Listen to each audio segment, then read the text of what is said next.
21 मार्च 1986 के दिन दोपहर के टाइम पर रे कॉक्स अपने घर से अपनी गाड़ी उठाकर सीधा नजदीक के ही एक हॉस्पिटल में पहुंचा और उसका यहां पर पिछले बहुत लंबे टाइम से इलाज चल रहा था। बट अब की बार यहां आते ही उसका ना सिर्फ इलाज किया गया बल्कि और भी उसके साथ बहुत कुछ हुआ। लिटरली ये स्टोरी आपको एंड तक जरूर देखनी चाहिए। क्योंकि आपको समझ आएगा कि आखिर पहले की दुनिया कैसी थी और अब की दुनिया कैसी है और आगे कैसी हो सकती है। इसके अलावा आप भी अपनी गाड़ी उठाकर इस लाइक बटन के ऊपर चढ़ा दीजिए, इसका भी इलाज हो जाएगा। बहुत लंबे टाइम से ये भी आपसे खुराक मांग रहा है। साथ ही सब्सक्राइब बटन के ऊपर भी क्लिक कर दें, कमेंट्स में पिक में लिख दें ताकि आने वाली वीडियो में मैं आप में से ही किसी को शाउट आउट दे दूं। Let's dive in. हम जिस दुनिया में अभी रह रहे हैं उसी दुनिया में सन 1600 BC से ही कैंसर के बारे में पता है लोगों को कि हाँ ऐसी कुछ बीमारी भी इंसानी शरीर के अंदर हो सकती है या किसी भी जानवर के अंदर हो सकती है। बट इतने लंबे टाइम से पता होने के बाद भी आज तक, जब तक मैं वीडियो बना रहा हूं, आज तक भी कैंसर का कोई प्रॉपर ट्रीटमेंट नहीं मिला है। दशकों से या फिर मैं कहूं सैकड़ों सालों से मेडिकल साइंस इस काम में लगी हुई है और इसके लिए वो हर साल लाखों करोड़ों अरबों रुपए खर्च करती है कि किसी तरीके से हमें कैंसर का इलाज मिल जाए, जिससे दुनिया में रह रहे कैंसर के मरीजों को कुछ इलाज दिया जा सके और उनकी बीमारी ठीक की जा सके। बट बदकिस्मती से आज तक भी हमें कैंसर का एग्जैक्ट इलाज नहीं मिल पाया। लेकिन ऐसी बहुत सारी थेरेपीज हैं, बहुत सारी मेडिसिन हैं, बहुत सारे तरीके हैं ऐसे जिनको इंप्लीमेंट करके कैंसर के इफेक्ट्स को बहुत कम किया जा सकता है या फिर उसको जड़ से ही खत्म भी किया जा सकता है अगर उसे अर्ली स्टेजेस में पकड़ लिया जाए तो। और ऐसे ही बहुत सारे तरीके 1970s और 1980s में दुनिया के अंदर फैले, जिसमें अलग अलग मेडिकल फील्ड के लोग अपने अपने तरीके लेकर आए दुनिया के सामने कि हाँ हम इस तरीके से कैंसर का ट्रीटमेंट करेंगे, हम उस तरीके से करेंगे, हम इस मशीन से करेंगे, हम इस केमिकल से करेंगे। बट 1970s में atomic energy of Canada private limited ये कंपनी दुनिया के सामने आई जिसने कहा कि हम ऐसी मशीन बनाएंगे जो बहुत सारे इलाजों को एक साथ कर पाएगी। एक ही मशीन के अंदर हम काफी सारे तरह के ट्रीटमेंट का इलाज कर पाएंगे, लेकिन वो पूरी तरीके से ठीक नहीं होगा बट हाँ कुछ ना कुछ तो राहत यहां पेशेंट को जरूर मिलेगी। जैसे ये चीज सभी डॉक्टर्स ने सुनी, साइंस ने सुनी तो वो बहुत ज्यादा खुश हुए कि हाँ कोई तो कुछ तो कर रहा है। और जैसे ही उन्होंने थेरैक नाम के एक सीरीज को लॉन्च किया, इसके अंदर बहुत सारी ऐसी मशीनें थी जो बहुत अलग अलग तरीके से इलेक्ट्रॉन थेरेपी, एक्सरे थेरेपी, ये सारी अलग अलग चीजें करके लोगों का इलाज कर रहे थे। और ये चीज पूरी दुनिया के अंदर बहुत फेमस हुई, लोगों ने इन मशीनों को मंगवाना शुरू कर दिया। अब इस बात में भी कोई शक नहीं कि जो बेचारे पेशेंट्स कैंसर से जूझ रहे थे और जब लोगों ने इन मशीनों से इलाज करवाया तो बेशक उनको कुछ हद तक फायदा हुआ, पूरे तरीके से तो ठीक नहीं हुए लेकिन हाँ कुछ हद तक उनकी बीमारी जरूर खत्म हो चुकी थी। और इसी के बाद से इस AECL नाम की कंपनी ने अपने इसी मशीन के अपडेटेड वर्जन्स को भी निकालना शुरू किया और 1978 के आसपास AECL ने ऐसी मशीन निकाली जो इलेक्ट्रॉन थेरेपी और एक्सरे थेरेपी ये दोनों काम एक साथ कर पा रही थी। बिल्कुल ध्यान रखिएगा, इससे पहले ये दोनों ही काम यानी कि एक्सरे थेरेपी वाला काम और इलेक्ट्रॉन थेरेपी वाला काम अलग अलग मशीनें कर रही थी और उनको भी प्रॉपर पूरे तरीके से हार्डवेयर चला रहा था। लेकिन जैसे ही 1978 के अंदर AECL ने इस थेरैक 25 नाम की कंबाइंड मशीन को लॉन्च किया, उसको चलाने के लिए ना सिर्फ सॉफ्टवेयर चाहिए था बल्कि इसका साइज भी बहुत ज्यादा छोटा था। अब जैसे ही हॉस्पिटल्स को यह पता लगा कि अब उनको दो अलग अलग मशीनें रखने की बजाय एक छोटी मशीन रखनी पड़ेगी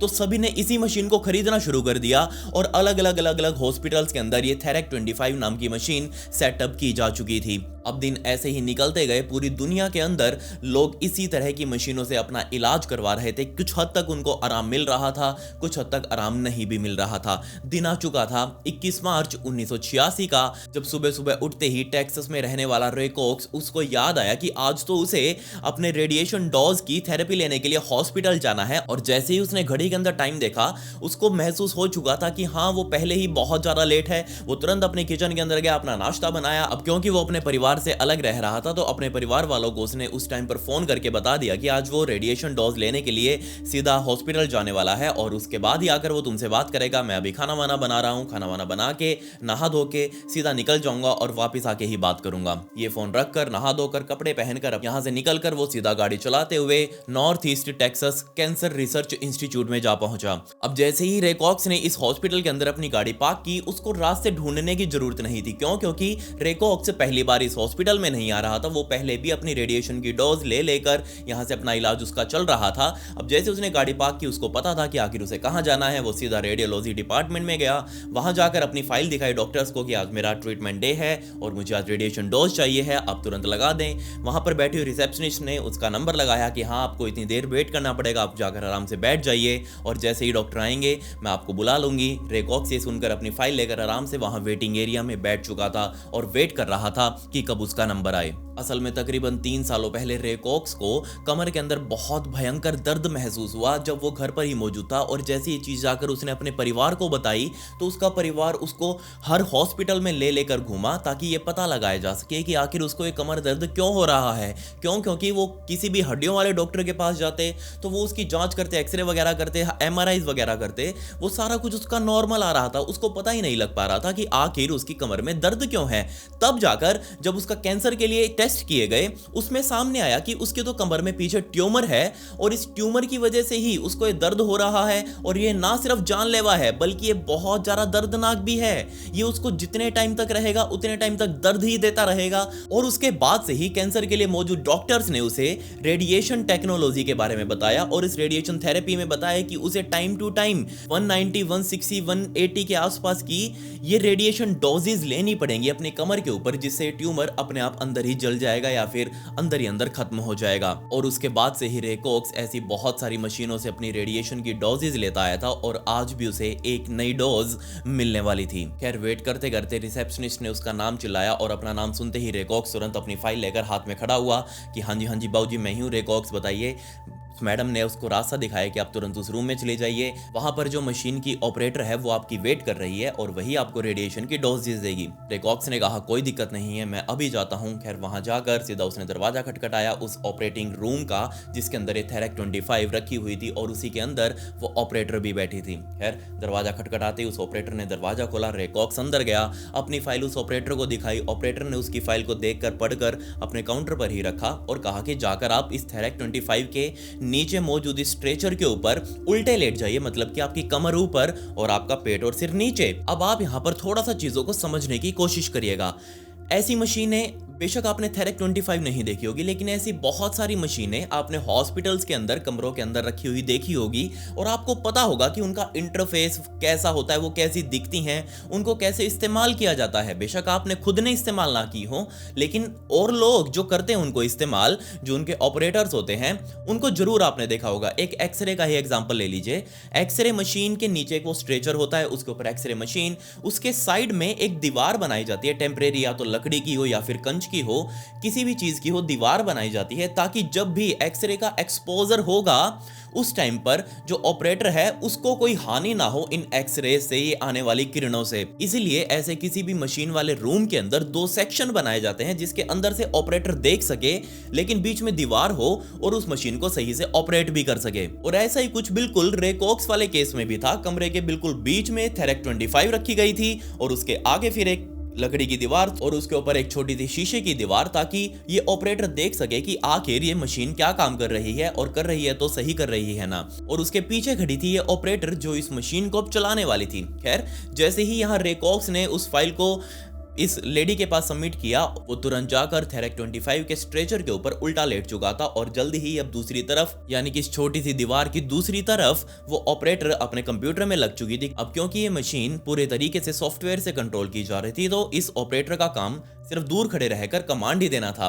बट आपको यहां पर ये पहले पता होना चाहिए कि पहले जो थेरेक सीरीज की मशीनें थी उनको हार्डवेयर कंट्रोल किया करते थे, मतलब कि 3-4 ऑपरेटर्स यहां मौजूद रहते थे इस मशीन को चलाने के लिए, और हार्डवेयर से ही, मतलब कि हाथों से ही एडजस्ट कर करके उनके वो जॉइंट कर करके वो रेडिएशन को एक्सपोज किया जाता था किसी भी मरीज के ऊपर।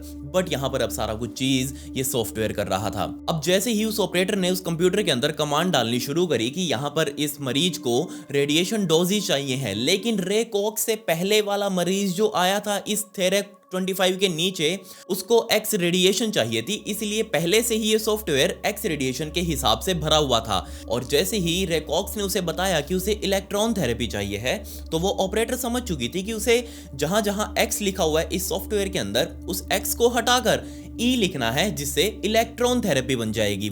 ये पूरा सॉफ्टवेयर इलेक्ट्रॉन के लिए कमांड किया जा चुका होगा। अब वो ऑपरेटर जहां जहां इस सॉफ्टवेयर के अंदर एक्स लिखा हुआ था, वहां वहां अपना बटन दबाकर सीधा ई लिख रही थी, ताकि ये सॉफ्टवेयर इलेक्ट्रॉन थेरेपी के लिए रेडी हो सके। अब हर जगह ई लिखकर ये मशीन तैयार हो चुकी थी एक्सपोज करने के लिए। सारे इनपुट्स डालने के बाद स्क्रीन पर सामने आ रहा था बीम रेडी, मतलब कि ये मशीन अब रेडी थी अपना काम करने के लिए। इस ऑपरेटर ने तुरंत ही कीबोर्ड पर बी दबाया, जिससे बीम सीधा अब रे कॉक्स की कमर में लगने वाला था। बट जैसे ही उसने बी दबाया, उसके तकरीबन 4 से 5 सेकंड्स बाद ये मशीन कंफ्यूज हो चुकी थी और स्क्रीन के ऊपर माल फंक्शन 54 नाम का एक एरर लिखा आया। अब जैसे ये एरर उसने देखा, इस ऑपरेटर को भी समझ नहीं आया, कुछ पता नहीं था उसको भी इस एरर के बारे में कि आखिर ये एरर किस चीज का है और ये मशीन उसे क्या बताना चाह रही है। और साथ ही वो जो बीम रेडी हुआ था अब रेडिएशन का, वो भी रुक चुका था, मतलब रे कॉक्स को अभी तक रेडिएशन नहीं मिली। बट यहाँ ऑपरेटर को ध्यान आया कि जब उसने इस मशीन को चलाना सीखा था, तब उसको ये बताया गया था कि माल फंक्शन 54 नाम का एरर हो सकता है या तो बहुत ही ज्यादा अमाउंट में रेडिएशन की डोज पेशेंट को दी गई हो, या फिर बहुत कम अमाउंट में रेडिएशन की डोज पेशेंट को दी गई हो, तभी ये माल फंक्शन 54 नाम का एरर आता है। अब बहुत ज्यादा रेडिएशन की डोज देना इस मशीन के थ्रू बहुत ज्यादा रेयर काम है, और ऐसे ही एरर पहले भी मशीन दिखाती आई थी जिसमें माल फंक्शन 54 लिखा था, और उस टाइम पर पेशेंट को बहुत कम डोजेज ही मिली थी। और जब इस एरर की डिटेल्स के अंदर इस ऑपरेटर ने देखा कि आखिर एग्जैक्टली पेशेंट को कितनी डोजेज मिली हैं, तो उसके अंदर साफ लिखा हुआ था कि सिर्फ और सिर्फ 6 रेड्स की रेडिएशन ही इस पेशेंट को दी गई है। अब ये 6 रेड्स की रेडिएशन तो बहुत कम थी, यहाँ पर रे कॉक्स को 180 रेड्स चाहिए थे, तो दोबारा से इस ऑपरेटर ने कीबोर्ड पर पी दबाया ताकि ये ट्रीटमेंट अनपॉज किया जा सके, इसको दोबारा से शुरू किया जा सके। पर दूसरी तरफ रे, जो कि अब उस स्ट्रेचर के ऊपर लेटा हुआ था, उस मशीन के काम करते ही शुरुआत में ही रे कॉक्स को ऐसा लगा जैसे किसी ने उसकी कमर के ऊपर बिजली का झटका दे दिया हो, या फिर ऐसा लगा जैसे उसकी कमर पर किसी ने उबलती हुई कॉफी डाल दी हो, उबलती हुई चाय डाल दी हो। इतना जोर का झटका उसको कुछ ही क्षणों भर के लिए लगा। लेकिन यहां रे कॉक्स को यह पता था कि उसको कभी ना कभी तो ये चीज फील करनी है, क्योंकि जब भी इस ट्यूमर का प्रॉपर इलाज होगा तब उसे ये झटका लगेगा। लेकिन पहले भी उसने रेडिएशन की डोजेज ली है, उस टाइम पर उसको इतना दर्द नहीं हुआ जितना अब की बार हो रहा था। और इस दर्द को बताने के लिए ही इस थेरेक 25 वाले कमरे के अंदर माइक्स लगाए जाते हैं, ताकि उस दीवार के दूसरी तरफ मौजूद ऑपरेटर सुन सके कि आखिर वहां स्ट्रेचर पर लेटा हुआ पेशेंट क्या कहने की कोशिश कर रहा है। बट जिस दिन रे कॉक्स इलाज करवाने के लिए इस हॉस्पिटल में, इस लेबोरेटरी में गया, उस टाइम पर इन लेबोरेटरी वालों के ना सिर्फ स्पीकर्स बल्कि माइक भी और वीडियो मॉनिटर भी कि आखिर पेशेंट की हालत कैसी है दीवार के उस तरफ, ये सारा कुछ सिस्टम खराब हो चुका था। सिर्फ और सिर्फ रे कॉक्स अपने ऊपर था, मतलब कि दूसरी तरफ दीवार के ऑपरेटर वो जस्ट अपना काम करे जा रही थी। बट जैसे ही दूसरी बार उस ऑपरेटर ने पी दबाया था इस ट्रीटमेंट को रोकने के लिए, उसके तकरीबन आधे से पौने सेकंड बाद ही रे कॉक्स उस स्ट्रेचर से चिल्लाता हुआ खड़ा हुआ और सीधा उस कमरे से बाहर की तरफ भागने लगा, दरवाजा खटखटाने लगा कि मुझे इस कमरे से बाहर निकालो, मुझे नहीं करवाना है ट्रीटमेंट, मुझे बहुत ज्यादा दर्द हो रहा है। ऑपरेटर तुरंत भागती हुई इस दरवाजे के पास गई, दरवाजा खोला, रे कॉक्स से पूछने लगी कि जनाब क्या हुआ है, आप एकदम से खड़े क्यों हो गए, मैं तो आपका इलाज कर रही हूं। लेकिन रे कॉक्स ने मना कर दिया कि मैं ट्रीटमेंट पहले भी बहुत बार करवा चुका हूं, लेकिन मुझे इतना दर्द कभी नहीं हुआ जितना आज तुमने दिया है। इस ऑपरेटर ने रे कॉक्स को समझाना शुरू कर दिया कि सॉरी सर, आपको दर्द हुआ, बट कोई बात नहीं, मशीन अपना काम कर रही है, हम अपना काम कर रहे हैं। मैं यहाँ पर तकरीबन 500 से भी ज्यादा पेशेंट्स को इस तरीके से डोजेज दे चुकी हूं, मुझे पता है कि ये मशीन कैसे काम करती है। दर्द तो होगा ही, जब ऑब्वियसली रेडिएशन का बीम आपकी कमर के ऊपर लगेगा तो इसमें दर्द तो होना बनता ही है। लेकिन रे कॉक्स ने कहा कि नहीं नहीं नहीं, मुझे इतना दर्द नहीं झेलना जितना तुमने दिया है, मैं तो यहाँ से जा रहा हूँ। रे कॉक्स अपनी फाइल उठाकर तुरंत उस कमरे से बाहर निकला, हॉस्पिटल से बाहर निकला, अपनी गाड़ी उठाकर सीधा ड्राइव करते हुए अपने घर जा चुका था। घर जाकर जैसे ही वो लेटा, उसको कमर में अभी भी बहुत ज्यादा जलन सी महसूस होने लगी। अब आपको यहाँ पर यह पता होना चाहिए कि आखिर इस बेचारे रे कॉक्स के साथ क्या हुआ उस ऑपरेटिंग रूम के अंदर, जहां जब वो इस थेरेक 25 नाम की मशीन के नीचे लेटा हुआ था।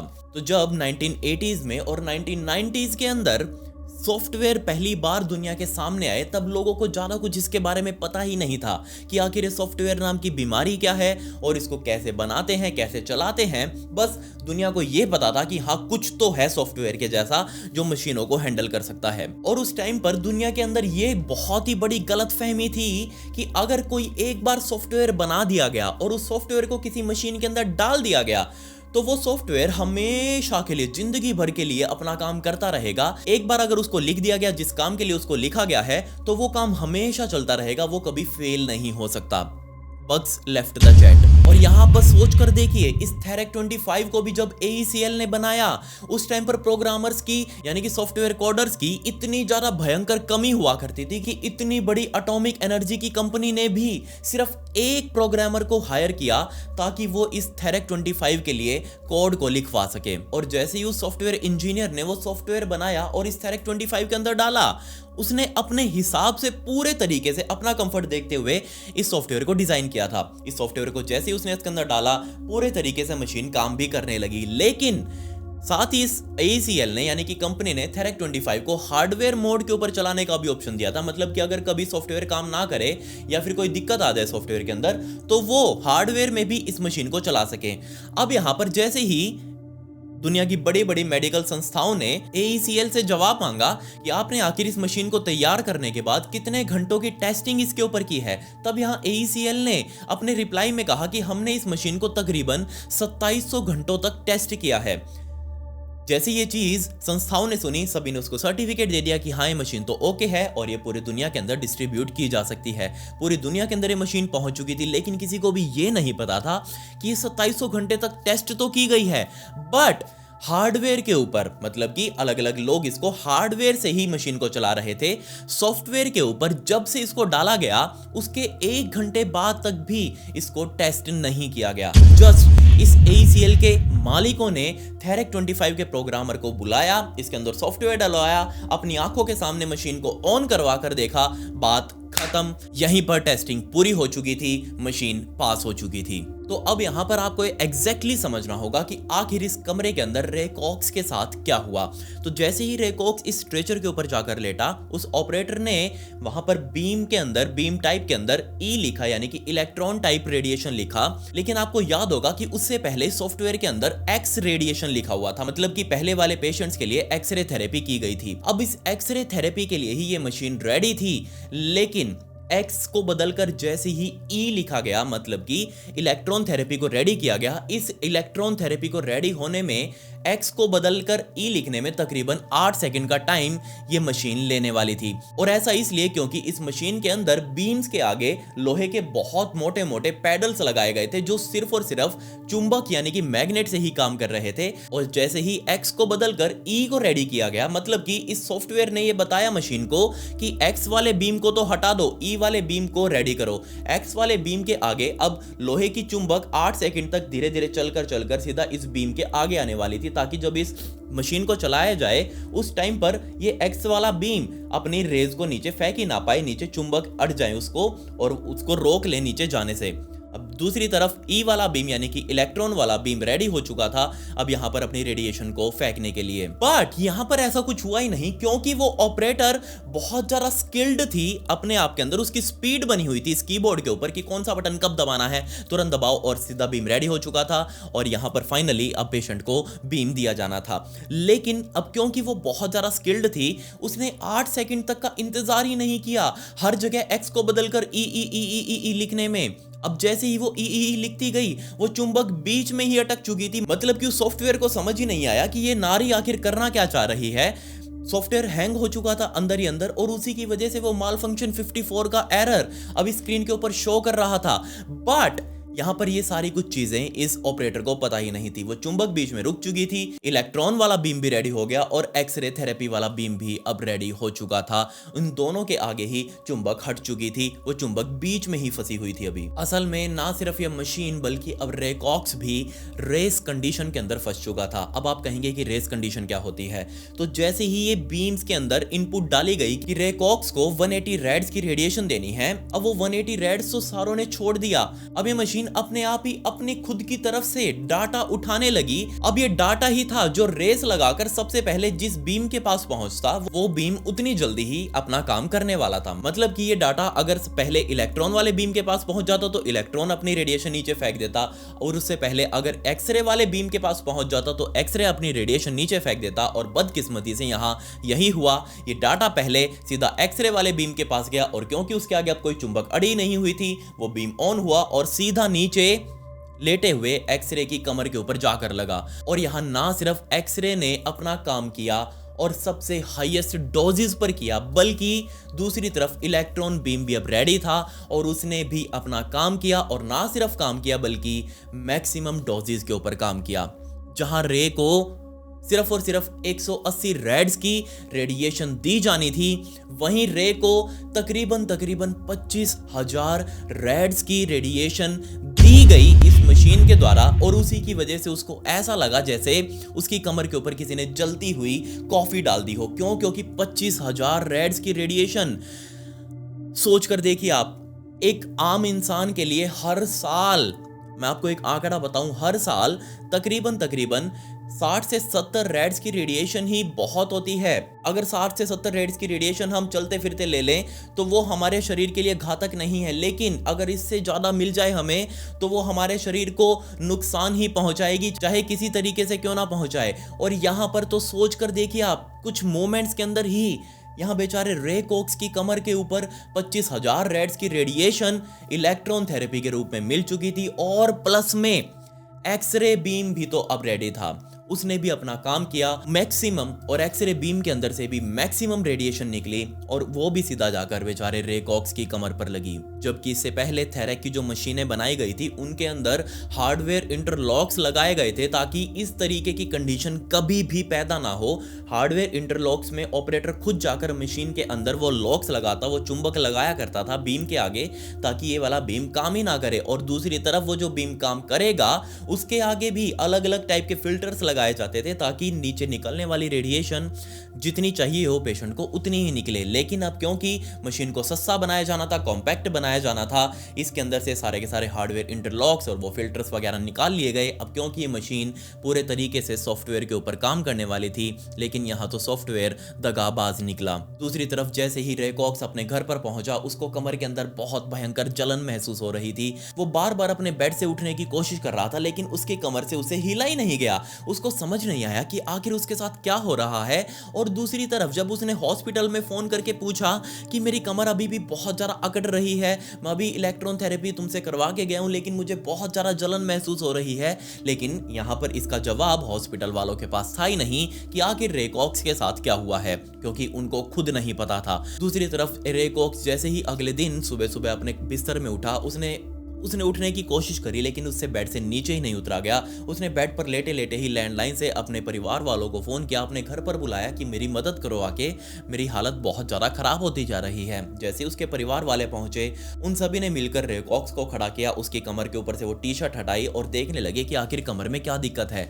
और जैसे ही उन्होंने कमर का हाल देखा, उनके होश उड़ गए। क्यों? क्योंकि पीछे बहुत बड़े बड़े लाल निशान मौजूद थे रे कॉक्स की कमर के ऊपर। और सभी के सभी रिश्तेदार रे कॉक्स की मदद करने के लिए, उसकी जिंदगी को सहारा देने के लिए उसके घर पर ही रुक चुके थे। उसका पूरा परिवार रे कॉक्स का ध्यान रख रहा था। बट हर जगह, हर हॉस्पिटल में दिखाने के बाद भी किसी डॉक्टर को समझ ही नहीं आया कि आखिर इसका इलाज करे तो कैसे करे। क्यों? क्योंकि उस टाइम पर ये रेडिएशन थेरेपी बहुत ज्यादा नई थी। इसके जो आफ्टर इफेक्ट्स हो सकते थे, इसके जो साइड इफेक्ट्स हो सकते थे, वो उसके बारे में किसी को पता ही नहीं था। धीरे धीरे सारे जलने वाले निशान ना सिर्फ अब कमर के ऊपर थे, बल्कि उसके कंधों के ऊपर भी आ चुके थे और गले में पीछे पहुंच चुके थे। उसके हाथ भी दोनों तरफ से इन निशानों से भर चुके थे। मतलब उसके शरीर के अंदर रेडिएशन अब फैल चुकी थी, अपना काम करने लगी थी। और जैसे जैसे आगे निशान और फैले, पैरों से भी नीचे निशान उतरते गए और पैर उसके धीरे धीरे पैरालाइज होते जा रहे थे। इतना भयंकर आफ्टर इफेक्ट रे कॉक्स को पता नहीं था कि आखिर उसके शरीर के अंदर चल क्या रहा है। और ये पैरालिसिस धीरे धीरे इतना ज्यादा बढ़ता गया कि बेचारे रे कॉक्स का अब हाथ हिलाना तक लगभग नामुमकिन हो रहा था। वो पैर तो बिल्कुल उसके महसूस ही नहीं हो रहे थे कि उसके शरीर में पैर भी हैं। हाथ की जस्ट उंगलियां ही वो इस तरीके से कर पा रहा था, बाकी उसके हाथ उठ भी नहीं पा रहे थे। सोच कर देखिए आप, बेचारा रे कॉक्स किस दर्द के अंदर होगा। उसको घर वालों ने बेड के ऊपर ही पिलाना शुरू कर दिया, खाना पानी देना शुरू कर दिया, ताकि एटलीस्ट वो जिंदा तो रह सके। जिंदा रहेगा तो कोई ना कोई इलाज भी मिल जाएगा। 3 महीने निकले, 4 महीने निकले, 5वां महीना लग चुका था। अब रेकॉक्स लगभग पूरे तरीके से ही पैरालाइज हो चुका था। ना वो अपनी गर्दन इधर उधर कर पा रहा, सिर्फ उसकी आंख खुल रही थी, उसके हॉट भी नहीं खुल रहे थे, मतलब अब वो बोल भी नहीं सकता था। 5 महीने तक इस भयंकर दर्द को झेलने के बाद फाइनली जुलाई 1986 में रेकॉक्स की मौत हो चुकी थी।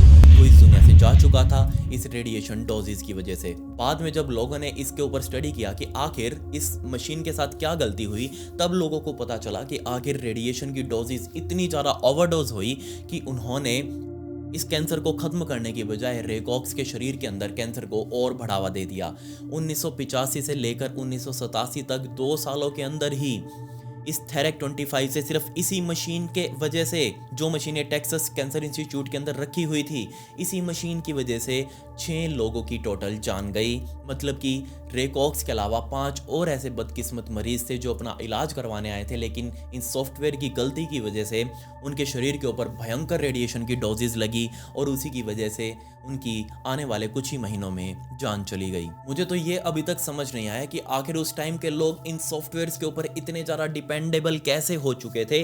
उनको ये चीज़ कैसे नहीं समझ आई कि सॉफ्टवेयर कभी भी खराब हो सकते हैं। वो कौन लोग थे जिन्होंने इस बात को उनके माइंड में डाल दिया कि एक बार अगर कोई कोड लिखा जा चुका है तो वो जिंदगी भर अपना काम करता रहेगा, उसके अंदर कोई खराबी नहीं आएगी। ऐसा कैसे हो सकता है? और दूसरा, इसकी सॉफ्टवेयर के ऊपर इतनी ज़्यादा बार टेस्टिंग क्यों नहीं की गई? खैर, आप मुझे बताइए कि आपने ऐसे कौन से हॉस्पिटल के अंदर क्या दिक्कत देखी है जिसकी वजह से लोगों की जान गई हो, उस हॉस्पिटल की गलती की वजह से या फिर उन डॉक्टर्स की गलती की वजह से या फिर किसी मशीन की गलती की वजह से। आप मुझे नीचे कमेंट्स में जरूर डिस्कस करें। आप मुझे बताइए कि आखिर आपने ऐसा कुछ क्या कभी देखा है, नीचे कमेंट्स में या फिर मेरे इंस्टाग्राम के ऊपर। या मेरी इंस्टाग्राम आईडी, इसका लिंक आपको डिस्क्रिप्शन में मिल जाएगा, आप मुझे वहां फॉलो जरूर कर लें। खैर, पिछली वीडियो का शाउट आउट तालात यासीन को and comment pick me to get a shout out in next video. मिलते हैं अगली वीडियो में। ये वीडियो देखने के लिए धन्यवाद।